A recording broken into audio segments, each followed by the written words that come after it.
politicians do not care about our men and women in uniform. They will use anybody to get elected.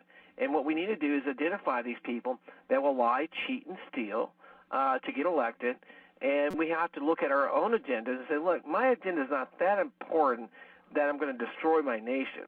And we need to distance ourselves from these people that would demonize fellow Americans.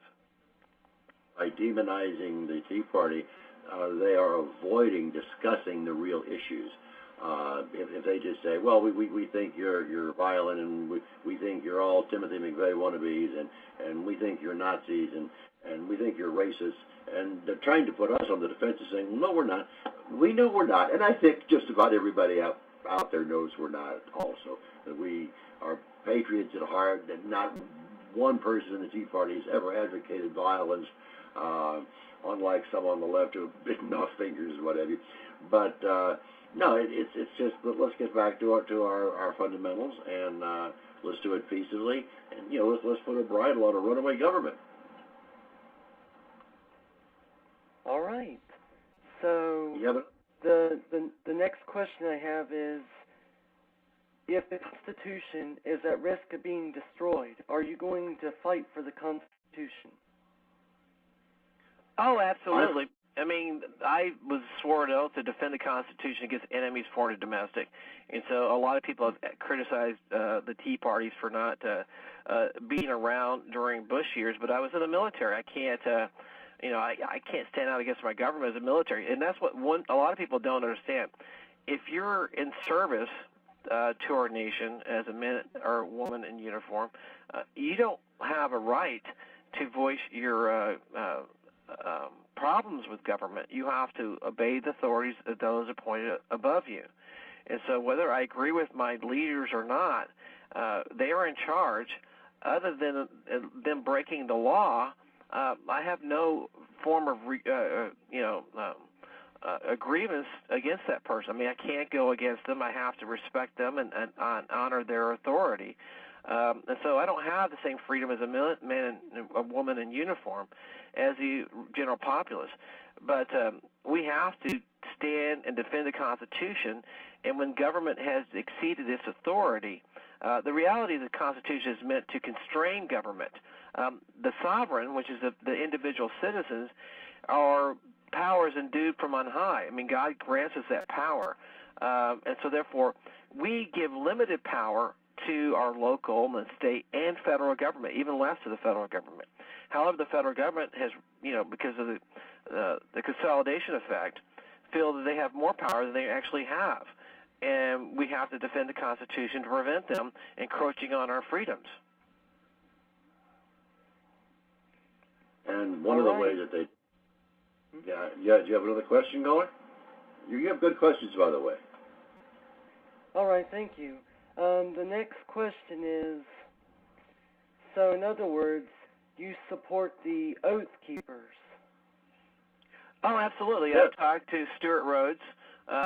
Very, very nice guy. We're on the same page. The Oath Keepers, for the most part, have been very standoffish to the point that they've been trying to stay on mission. I said, look, we've got to stand together as Americans and to defend our nation. And so I think the Oath Keepers are doing a great thing. I mean, they do a lot of reach out to the police force and the sheriffs to remind them that they have to defend the Constitution and support and defend the Constitution. I don't think it gives them the right to exceed their jurisdictional authority, that sometimes when you're dealing with law enforcement, that sometimes those law enforcement officials think they have more power than they're supposed to have. But I think that the jurisdictional authority that law enforcement have should not be invaded by the federal government. And I think the Oath Keeper does a good job of training our military and those in service to our nation as officers that they have to respond to the Constitution, and that's their authority.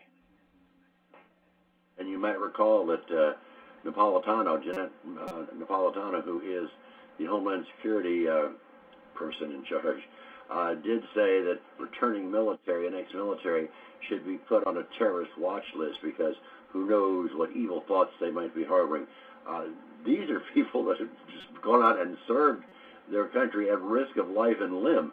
I put a lot more faith in them than I do everybody in Congress put together. So again, it's just government wanting to usurp power that it shouldn't have in the first place, and then make sure that they maintain it, and beat down the opposition by calling them names. In this case, ex-military, put them on a terrorist watch list. They could be dangerous people. You know, anybody with a support the Second Amendment bumper sticker, put them on a watch list. They might be a terrorist. It's just like a magician. Watch this campaign. Okay, we'll be right back. This is our first break. You're listening to Tea Party Radio with your host, Dale Robertson and David Toy. And we do have a caller online, and we'll be right back after this break.